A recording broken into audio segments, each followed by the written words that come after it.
오늘 저희 이 교육개혁 심포지움은 3개 기관이 공동으로 주최를 하고 2개 기관이 주관을 했습니다.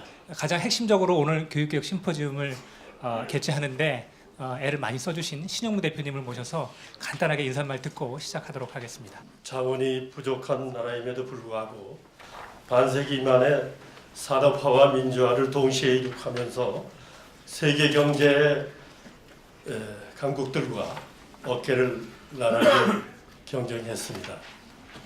또 1997년 말 외환위기로 촉발된 경제 위기를 최단 기간에 극복하면서 세계 11위의 GDP를 기록하기도 했습니다.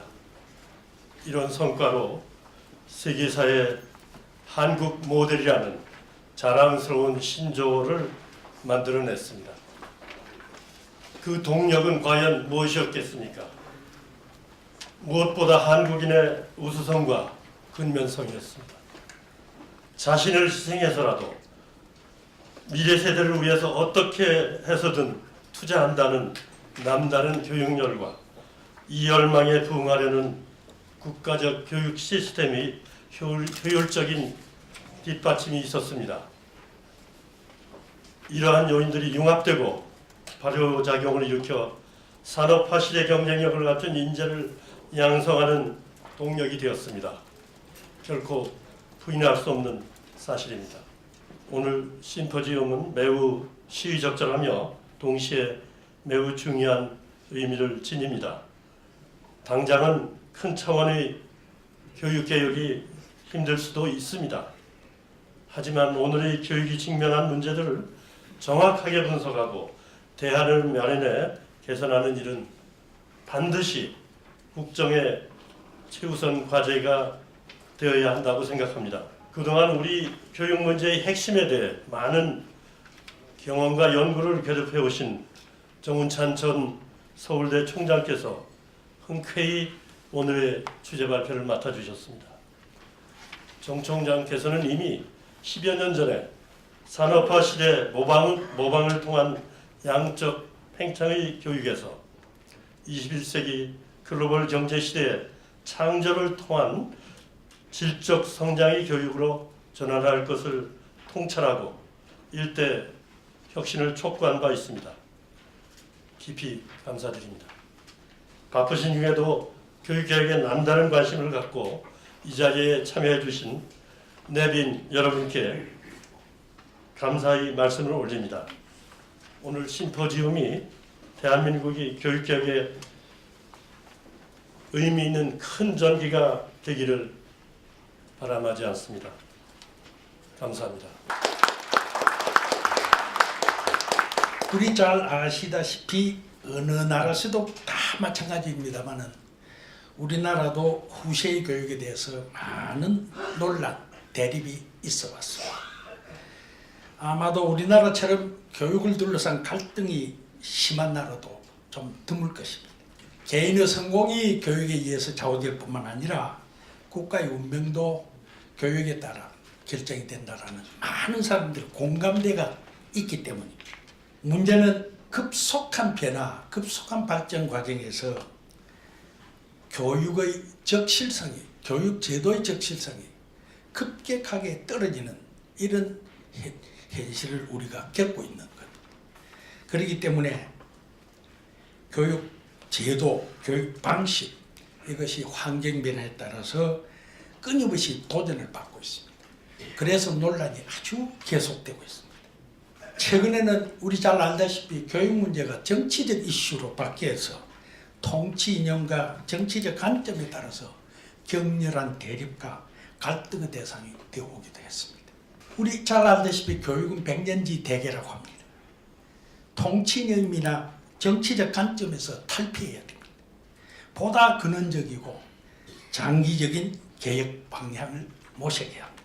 지역적이고 첨예한 대립이 있는 그러한 문제들은 교육당국의 결단에 맡기고 보다 근본적이고 보다 먼 미래를 내다보는 개혁적 논의를 하는 것이 지식인들이 해야 될 일이라고 생각합니다.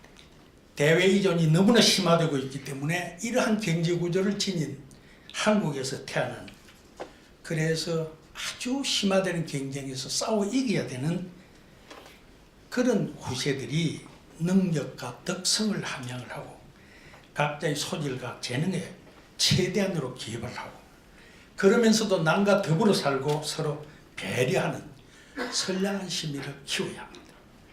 그러면 바로 심포지움을 시작하도록 하겠습니다. 사회자와 발제자, 토론자 여러분께서는 단상으로 올라와 주시면 감사하겠습니다. 그러면 우리 정운찬 소장님께 발제 부탁드리도록 하겠습니다. 감사합니다. 네, 안녕하십니까, 정운찬입니다. 오늘 여러분 여기서 뵙게 돼서 대단히 반갑습니다. 오늘 제가 여러분께 드리는 말씀은 점점 약해져가는 한국 경제의 성장 동력을 되살리기 위해서 교육이 할 것이 있을까, 있다면 무엇일까에 관한 제 견해를 피력하는 데 있습니다. 보다 구체적으로는 제 말씀은 종전에 이른바 모방형 인재 양성 교육이 창조형 인재 양성 교육으로 바뀌려면 무엇이 필요한지에 대해서 제 생각을 표출하는 것이라고 볼 수 있습니다. 먼저 학생들에게 남의 것을 베끼는 행위는 무익유해한 것이고 스스로 독창적으로 생각하는 것이 바람직한 것이라는 인식의 대전환을 가져올 수 있도록 사회 혹은 도덕 과목에 창조의 중요성과 모방의 무익성을 강조하는 내용을 담을 것을 제안합니다. 창의성을 키우기에 적합한 교과 과정을 개발하고 학생에 대한 평가에서 창의성이 중요한 요소가 되도록 평가 방법을 넣을 것을 또한 제안합니다. 이에 대한 구체적 방안으로 학생들이 스스로 탐구하고 그 과정에서 자기 스스로의 아이디어를 생각해내어 이를 보고서로 써내게 하는 리서치 수업과 교사 또는 교수의 일방적 지식 전달에 의존하지 않고 토론을 통해 학생들이 스스로 생각하고 발표하는 토론식 수업의 적극적 도입을 또한 제안합니다. 세 번째 교육개혁 방안은 대학 입시 제도 개혁입니다. 한국에서는 대학 입시 제도가 학생들이 초중고에서 무엇을 공부할지, 어떻게 공부할지를 결정하는데 결정적 역할을 합니다. 따라서 대학 입시가 독창성, 창의성이 우수한 학생을 가려내는 방향으로 변해야 초중고에서 학생들이 창조형 인적 자본을 축적하는 데 힘을 기울이게 됩니다. 그렇다면 어떻게 대학 입시 제도를 바꿔야 학생들이 보다 효율적으로 창조형 인적 자본을 축적하도록 유도할 수 있겠습니까? 먼저 창조성의 기본 중 하나는 전에 보지 못했던 새로운 문제를 접해서 이를 이해하고 그 문제를 독창적인 방법으로 풀어내는 능력에 있습니다. 이를 위한 구체적인 방안으로 입학시험에 창조형 문제를 도입할 것을 제안합니다. 이전에 학생들이 접해보지 못했던 완전히 새로운 문제들을 출제해서 학생들이 이를 해결하는 능력을 평가하는 것입니다. 물론 다시 한번 말씀드리지만 이를 위해서는 이러한 창조형 문제를 교수, 전문가들이 잘 고안해내는 것이 필수적입니다. 둘째, 창조성의 기본 중 또 하나 중요한 것은 스스로 사고하여 탐구하고 만들어내는 능력입니다. 이를 위한 구체적인 방법의 하나는 입학시험에 정답이 없는 열린 문제를 도입하는 것입니다. 그리고 그 문제에 대해 얼마나 남과 다르게 독창적으로 답했는가를 위주로 평가해야 합니다. 셋째, 창조성에서 매우 중요한 것은 독창적으로 어떤 문제에 답하는 것을 넘어서 독창적으로 새로운 문제를 생각해내는 능력입니다. 이것을 위해서 입학시험에 질문 문제를 도입하는 것을 고려해야 합니다. 예를 들어 어떠한 글 또는 상황을 주고 그 상황에서 어떤 의문이 생기는지를 쓰게 하는 것입니다. 넷째, 창조적 사고를 위해서는 깊은 사고가 필요함에 주목해야 합니다. 따라서 입시에서는 소수의 문제를 내되 좋은 생각을 해냈다면 답을 쓰는데 시간 제약이 거의 없는 시험 방식을 도입해야 합니다. 다섯째, 창조형 인재를 양성하기 위한 입시 제도는 학생들이 대학 입시에 대비해서 수많은 과목을 계속 외우고 사교육에 의존하는 것을 막아야 합니다. 현재의 내신 제도는 학생들이 모든 과목에서 잘하기를 요구합니다. 그래서 좋아하지도 않고 재능도 없음에도 내신을 잘 받기 위해 거의 모든 과목에서 학생들이 과외를 하는 실정입니다. 공교육의 권위를 세워주기 위한 내신이 오히려 사교육을 조장하는 것이죠. 따라서 굳이 내신에 반영하자면 어떤 과목들은 학생들이 몇 점을 받았느냐가 중요한 것이 아니라 몇 시간 이수했냐, 얼마만큼 성실히 수업에 임했냐의 기준에 의해서 평가가 이루어져야 한다고 생각합니다. 또 다른 과목들은 시험의 난이도도 어렵지 않게 하고 일정 수준에서 예를 들어 60점의 합격점을 정하고 이 합격점만 넘으면 합격으로 하는 방법을 채택하는 것이 좋다고 생각합니다. 논리적 사고력의 기본이 되는 수학과 한국인으로서의 사고와 의사소통의 기본이 되는 국어에 대해서는 학생이 매우 높은 수준을 달성하도록 유도해야 합니다. 따라서 이 두 가지 과목은 입시에서 중요한 비중을 차지하여야 합니다. 여기에 대해서 나중에 수학과 국어에 대해서 더 말씀드리겠습니다. 이에 더해서 각자 자기가 가장 좋아하고 잘하는 과목을 한두 개 선택하게 하고 이 과목에 대해서는 독창성과 창의성을 최대한 배양하도록 입시 제도가 유도해야 합니다. 이를 위해서 대학 입학시험 과목은 각 대학 각 학과별로 스스로 서너 개를 정하고 그중 특히 선택 과목 평가에서는 학생들의 창의성, 독창성에 중점을 두도록 유도해야 합니다. 이런 방향으로 입시 제도가 성공적으로 바뀌면 사교육의 문제도 완화될 가능성이 높습니다. 입시 제도가 스스로 생각하거나 만드는 능력, 창의성을 평가하는 방향으로 전환되면 학생들이 스스로 탐구하는 능력을 기르기 위해서 방과 후 학원에서 받는 일방적이고 수동적인 주입시 교육을 줄이고 스스로 공부하는 시간을 확보하려 하지 않겠습니까? 어떤 사람은 새로운 입시 제도가 사교육을 더욱 번창케 할 것이라고 걱정할지도 모릅니다. 그러나 저는 그것은 기우라고 생각합니다. 사교육은 이미 포화 상태에 도달했습니다. 하루에 24시간밖에 없습니다. 새로운 입시 제도가 더 많은 사교육 수요를 발생시키지는 않을 것입니다. 창조형 문제, 열린 문제, 질문 문제에 답하는 데에 암기식, 주입식 사교육이 도움이 되지 않는다는 사실이 밝혀지기까지는 많은 시간이 필요하지 않다고 생각합니다. 물론 학생들에게 스스로 공부하라고 많은 시간을 주면 스스로 시간 조절을 하는 훈련이 안 된 학생들은 사교육 받으러 가지 않는 방과 후에 시간의 많은 부분을 공부하기보다는 노는 데 사용할지도 모릅니다. 그러나 여기서 노는 것이 모방형 인재 양성에는 도움이 안 될지 모르지만 창조형 인재 양성을 위해서는 좋을 수도 있음에 주목해야 합니다. 노는 시간이 주어지면 누구나 자기가 제일 좋아하는 것을 할 것입니다. 그리고 제일 좋아하는 것을 할 때 스스로 가장 잘할 수 있고 가장 열심히 할 것입니다. 스스로 열심히 정열을 갖고 하게 되면 남이 시키지 않아도 스스로 더 깊이 생각하고 탐구하게 되고 그로부터 창의성이 나올 것이라고 생각합니다. 고등학교 현장에 있는 사람으로서 한편으로는 부끄럽기도 하고 또 한편으로는 미래를 위해서는 정말 교육이 이렇게 변해야 되겠구나 하는 반성도 들고 그렇습니다. 또 그러다가 이제 고등학교 입장에서 보면은 어떻게 선택해야 될까? 미래 교육에 이 제안해 주시는 거를 어떻게 선택해야 될까? 상당히 이렇게 토론을 많이 해야 되겠다 싶은 생각이 들고 맨 처음에 제시해 주셨던 범국가적인 교육 토론회장 그런 기구가 있었으면 좋겠다는 소망으로 함께 가져봅니다. 그래서 제가 현장에서 생각하고 있던 내용들을 저도 읽어가면서 시간을 아끼기 위해서 말씀을 올리겠습니다.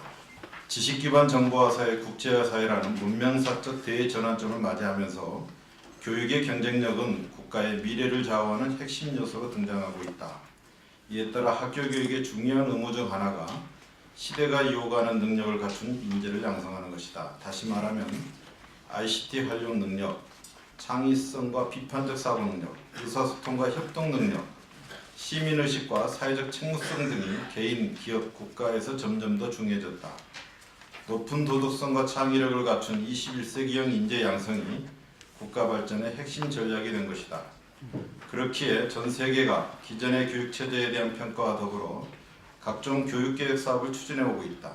미국, 영국, 일본 등 선진국들이 저마다 교육개혁으로 국가 경쟁력을 강화하고 있듯이 우리도 21세기 지식기반 사회에 적합한 새로운 교육개혁의 틀을 짜고 실천하는 일이 시급하다 하겠다. 그동안 우리나라 교육 현실에 대한 진단을 요약하면 공교육 중심의 획일적인 평등주의, 국가와 교육청의 지나친 통제와 간섭, 공교육 불신과 더불어 학부모의 사교육비 부담 증대, 아직도 부족한 교육 현장의 자율권, 낡은 교육 이념에 따른 갈등 등으로 인해서 시대가 요구하는 전문화, 자율화, 다양화, 개방화 교육이 미흡하다고 할 수 있다. 그러므로 우리나라의 교육도 새로운 개혁을 모색해야 한다. 국가와 사회, 학부모, 교원이 교육 주체로서 각자의 역할을 다하여 21세기형 인재 양성을 위해 질 높은 교육이 이루어질 수 있도록 힘을 모아야 한다. 이를 위한 방안 중 하나가 21세기형 창의적인 교육 시스템을 구축하는 것이다. 창의적인 교육 시스템을 구축하기 위해서는 교육 패러다임에 대한 근본적인 변화를 필요로 한다. 현재 우리나라가 직면하고 있는 급격한 저출산 고령화 문제, 교육 불평등의 심화와 교육 소외계층의 증가 등 교육을 둘러싼 사회 환경의 변화도 감안해야 한다.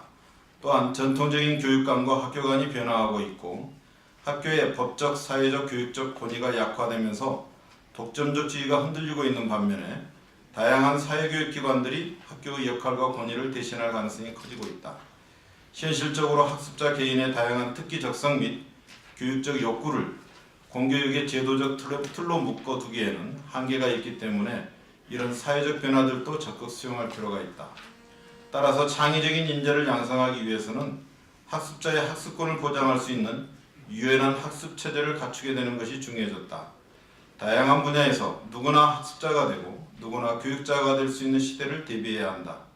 각종 사회교육기관들은 다차원적인 방식으로 학습자에게 학습 기회를 제공하고 결합하게 될 것이다. 이러한 제도적 유연화를 통해서 교육 부분에서의 학습자 중심의 새로운 교육 시스템이 실현될 것이다. 이렇게 교육제도 자체가 유연화되면 학교의 1차적인 역할이 학습자의 학습 결정권을 보장하는 공간으로 인식하게 될 것이다.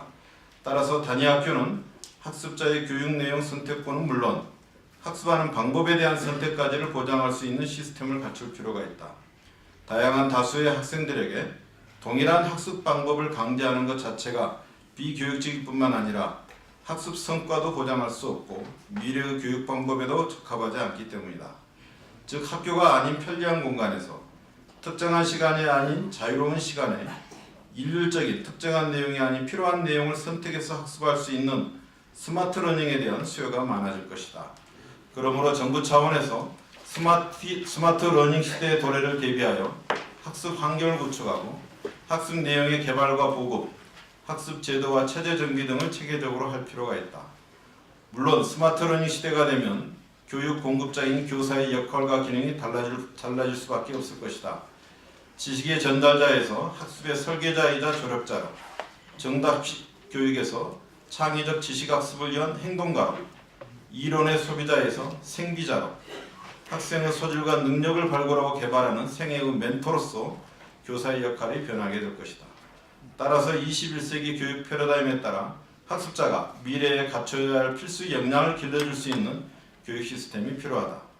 학습자가 필수적으로 갖춰야 할 핵심 역량은 크게 창의적인 역량, 글로벌 역량, 리더십으로 분리해 볼 수 있다.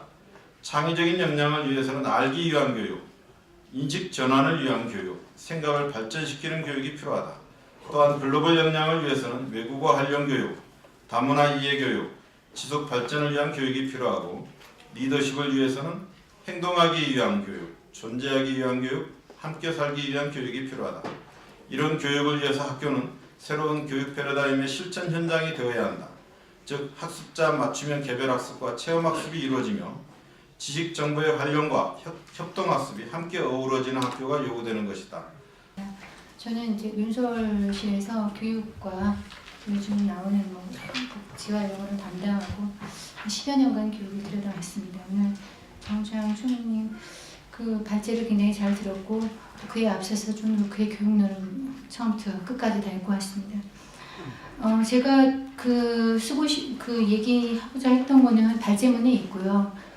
조금 요거를 요약하는 식으로 이렇게 말씀을 드리겠습니다. 뭐 다 중원본이 되겠지만 20세기는 그 단편적인 지식으로 우리가 먹고를 할 수 있었는데 이제 21세기는 통합의 시대라고 합니다. 우리가 문이과 통합이 지금 2018년부터 예정이 돼 있고 지식사회를 선도할 인재들이 여러 분야의 지식 통합을 통해서 넘나드는 창조적 인재가 요구된다고 하고 있는데 이 창조성은 개인의 발전에도 중요하지만 지금 국가 경쟁력의 핵심으로 되고 있습니다. 뭐 비근한 예로 우리가 점심 메뉴를 선택을 하는데 뭐를 아무 조건이 없으면 어떤 메뉴를 선택할까? 저는 이럴 것 같습니다. 똑같은 집이 있으면은 점심 메뉴가 있으면은 저는 다른 메뉴를 갈 것 같습니다. 모든 사람이 이렇게 생각을 했고 남들과 다른 사고를 하는 사람들이 국부를 창출하고 하는 그런 시대가 됐습니다. 또 최근에 연구 결과를 보면은 직업에서의 성공 여부를 알려주는 지표가 지능이나 시험이 아니고 한두 가지의 강도 높은 지적인 취미나 여가 생활이라고 합니다. 우리 한류 스타들이나 연예인들, 스포츠 스타 이런 사람들이 엄청난 그 부를 벌어들이고 있는 것을 볼 수가 있습니다. 근데도 지금 총리께서 말씀하신 대로 우리 교육과정은 지식의 일방적인 주입과 암기에 머물러 있습니다. 박근혜 정부가 문이과 통합 방안을 마련을 했지만 아직 콘텐츠는 나와 있지 않고 교과목은 파편화되어 있고 교육과정 개정은 지난번에 어떤 그 장관이 말씀하신 대로 교사들의 권력 투쟁이 되고 있습니다. 시험은 틀리지 않게 테스트에 머물고 있습니다. 그 이유를 이렇게 그리고 또 지금 문이과 통합을 한다고 하고 정부가 지금 작업 중이지만 저는 그것에 대해서 상당히 회의를 가지고 있습니다. 왜냐하면 문이과를 통합한다고 하더라도 교과서가 나오면 이렇게 될 거 과학이라 그러면은 과학도 생물이나 물리나 지학이나 화학이나 이런 게 있을 텐데 그거를 통합해서 가르치시는 선생님들이 없기 때문에 화학 파트는 화학 선생님이 물리 파트는 물리 선생님이 이렇게 가르칠 가능성이 상당히 높습니다. 다시 말해서 우리가 창의적인 인재를 하고 문이과를 섞는 그런 유연한 사고를 가진 사람을 가르친다고 하면서 그걸 가르치시는 분들은 죄송하지만 국어 과목, 수학 과목, 화학, 물리를 다 다른 사람들이 나와서 가르칩니다. 가르치는 선생님들이 창의적이지 않은데 창의적으로 아이들을 가르칠 수가 있을지 저는 회의적입니다. 또 최근 우리 교육의 문제점은 상징적으로 드러나는 것이 수능 출제 오류 파동입니다. 저는 시험 문제가 사람이 하는 거기 때문에 틀릴 수 있다고 생각을 합니다. 그거는 지금 정부가 개편안을 내놓고 있다니까 별도로 치고요. 그런데 이제 문제의 핵심은 시험 문제의 출제 목표가 어떻게 아이들의 학력을 측정하냐가 아니라 교육방송 EBS 교재를 외워서 그 연계를 어떻게 확보하냐에 있다는 것이고 이 정책은 2004년도에 이제 노무현 정부에서 처음 들어왔는데 70% 정책을 들어온 거는 지난 이명박 정부에서 70%를 하자고 하는 그 지침이 내려왔고 유감스럽게도 박근혜 정부에서는 그걸 그대로 답습을 했습니다. 그 세상 어떤 나라에도 어떤 교재에서 70%를 낼 때니까 그거를 외워서 대학 입시를 치르라는 나라는 전 세계에 단 한 곳도 없습니다. 아프리카에 이런 나라도 없을 것입니다. 이런 제도에서 창의적 인재를 탄생할 리가 만무합니다. 더더욱이나 박근혜 정부의 교육 목표가 창의 인성 교육입니다. 창의성 개념이 많이 들어온 걸로 알고 있습니다. 그런데 이제 이를 실천하기 위한 방법론에 있어서 아직 새로운 것을 내놓지 못하고 있습니다. 자유학기제가 유일하다고 할 수 있는데 시험 없는 학기죠. 시험을 한 번 안 칠 테니까 그 사이에 나와서 너의 진로가 무엇인지 다양하게 활동해보고 오라. 저는 이거 나쁘지 않다고 생각합니다. 그런데 이제 문제는 이렇게 창의 인성 교육을 주장하면서 시험 입시를 외워서 보라는 것도 문제있지만 이게 지금 성주님이 말씀하신 이걸 보면서 사실은 이 방법론에서 미흡하다는 생각을 할 수가 없는 게 한국 사회에서 초중고 교육의 대화 그 변화를 가져오려면은 제일 중요한 게 대학 입시 제도입니다. 지금 교육부가 하는 일이 사실 대학 입시 관리잖아요. 그래서 교육부를 대학 입시부라고 해도 사실 틀린 말은 아니거든요. 그런데 지금 창의 인재를 뽑기 위해서 우리 총리님께서는 결림 문제, 창의적 문제 이런 문제를 내자고 했는데 할 수가 없습니다. 왜냐하면 지금은 우리 정부가 아직도 그 산불 정책 본고사나 기여 입학이나 무급응급제를 고수하는 그런 상태에서 대학들이 자율적으로 학생을 선발할 수가 없습니다. 선발하고 싶어도 선발할 수 없는데 이런 문제를 내라고 해봤자 할 수가 없는 시스템이고, 그래서 지금은 대학 입시에서 자율권을 주지, 대학의 자율권이라는 것은 제가 알기로 중세 유럽에서부터 이게 교황이나 국왕과 싸우면서 얻어온 권리라고 알고 있거든요.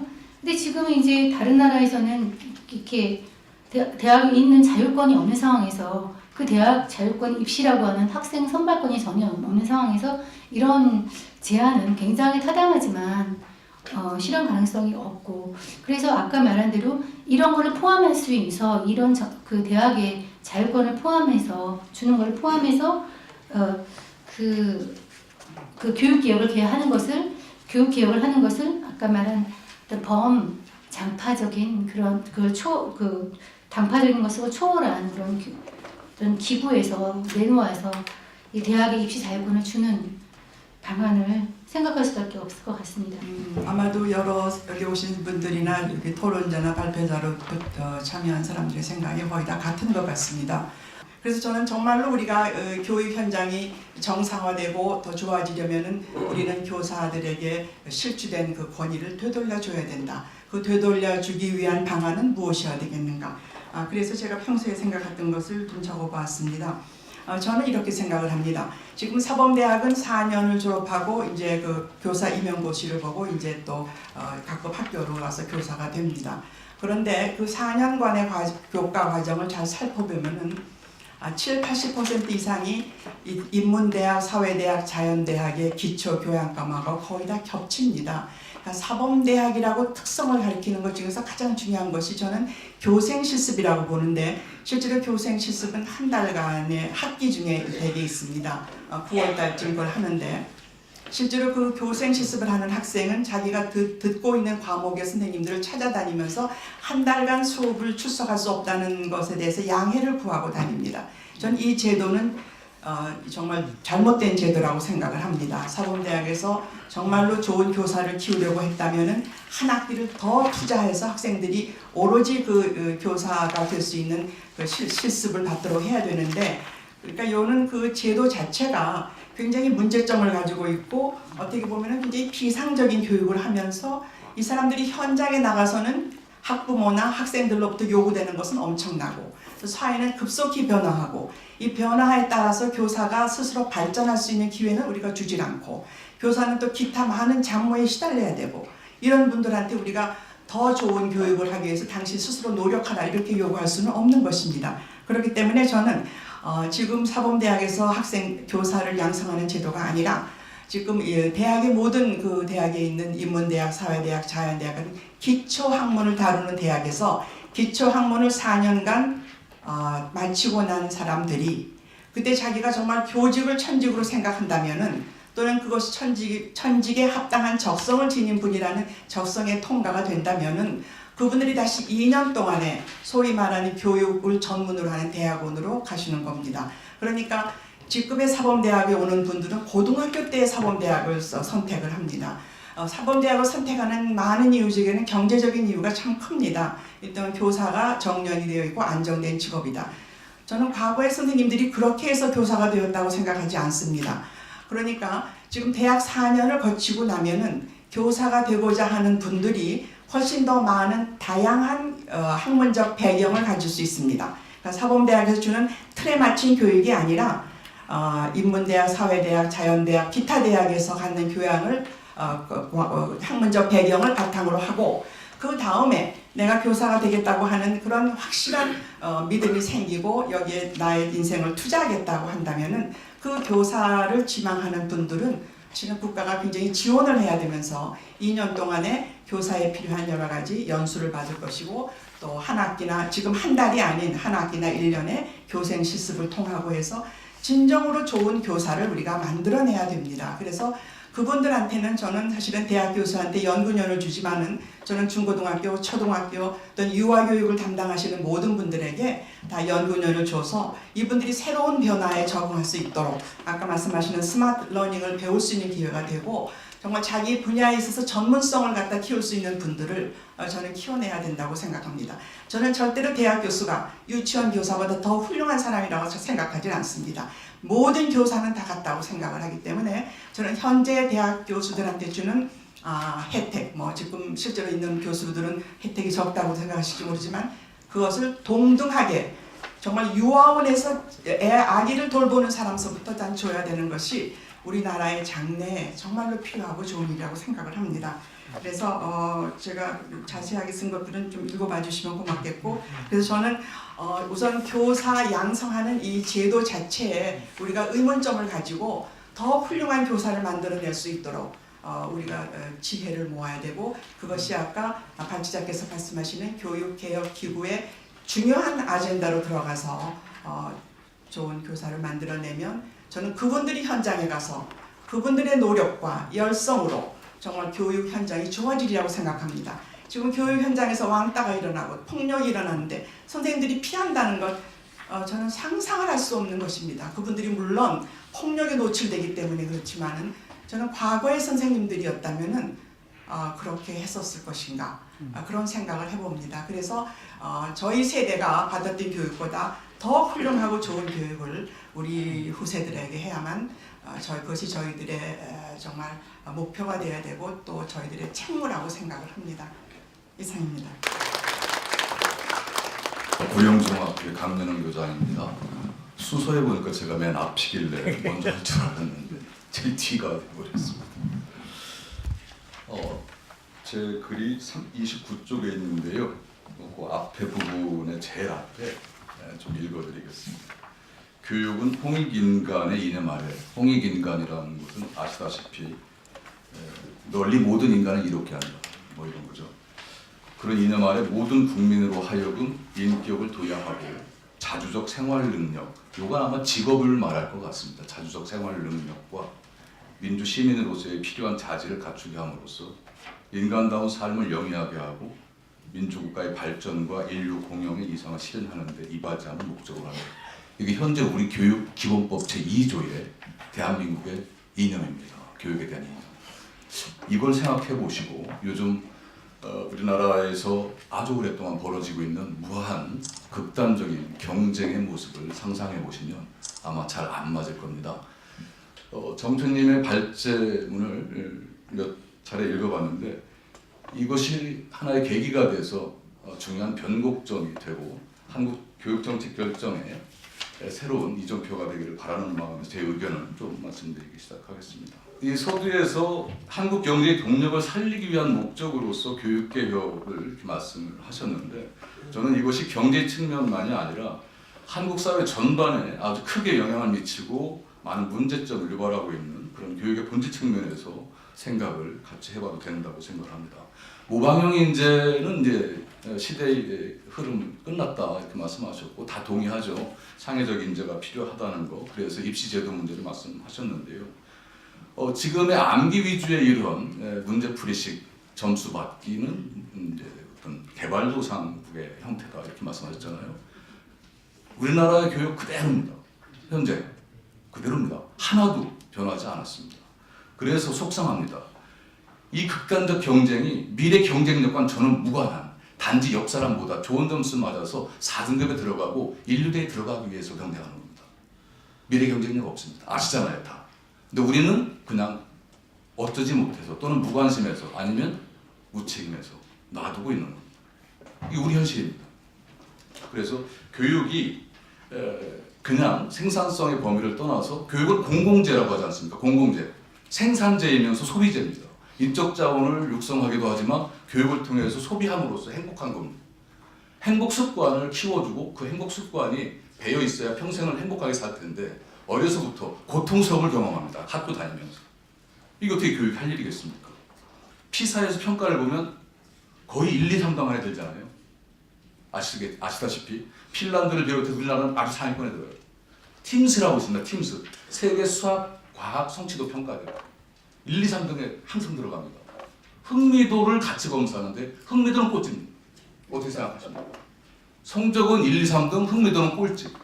이게 우리 교육의 현주소라는 거죠. 사회 안전망이다. 우리 사회를 구성하는 기본 틀이다. 이렇게 저는 해석을 하고 있습니다만 여기에서 모든 학생들의 내면에 들어있는 그 끼라든가 창의성을 끄집어내는 것이 진정한 의미의 수어성 교육이다 이렇게 말씀하신 것에 대해서 저는 중요한 논의의 출발점이라고 생각을 하고요.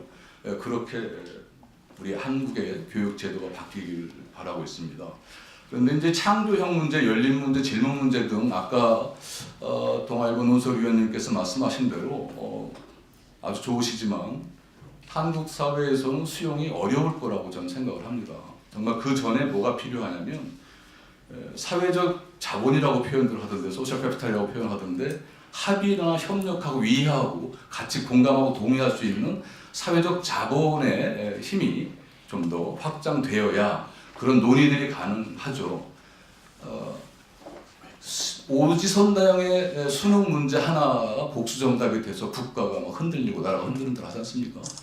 이런 시스템 속에서 총장님의 그 좋으신 생각은 정말로 수용이 되기가 어려울 거다라고 생각을 합니다. 왜냐하면 우리는 지금 교육하는 것이 점수 잘 나오기 식입니다. 경쟁력을 갖기 위한 것이 아니지 않습니까? 네, 그래서 국민들의 동의를 얻어낼 수 있는 절차가 먼저 따랐으면 좋겠고요. 인류 대 병이 사라져야 그게 가능할 거라고 봅니다. 전 총리님께서 말씀하신, 저 총장님께서 말씀하신 것은 인류 대 병이 사라질 때 그럼 열린 교육이 가능해진다는 것이죠. 진짜 경쟁력다운 경쟁력을 키울 수 있다는 것이죠. 왜냐하면 지금의 인류대를 가기 위한 경쟁, 스카이 대학이 1248명 정원이면 64만 명이 시험 봤을 때 0.7%였습니다. 1.4%입니다. 1.4%. 네. 그 안에 들기 위한 경쟁을 하지 않습니까? 그건 그 대학을 나오면 좋은 곳에 취직할 수 있다는 신화 때문에 학벌 심화거든요. 그러니까 결국은 이 경쟁은 지위 경쟁적 속성을 아주 강하게 가지고 있는 거기 때문에 그 부분을 빼놓고서 교육개혁을 말한다는 넌센스다 저는 그렇게 생각합니다. 그래서 제안을 좀 드리고 싶은 것은 학력 블라인드 제로 신입사원을 공무원처럼 모집할 수 있도록 사회적 여론 또 국가에서의 적극적인 유인 이런 것들이 필요하지 않을까 생각하고요. 우리 아이들은 너무 힘든 시기를 정말로 외롭게 관통하고 있습니다. 교육계획의 실질적 출발이 오늘 같은 이런 계기를 통해서 이루어지길 바라고 정말로 조심스럽게 기대를 걸고 싶습니다. 대단히 감사합니다. 적극적인 참여 감사합니다. 편하게 돌아가십시오. 감사합니다.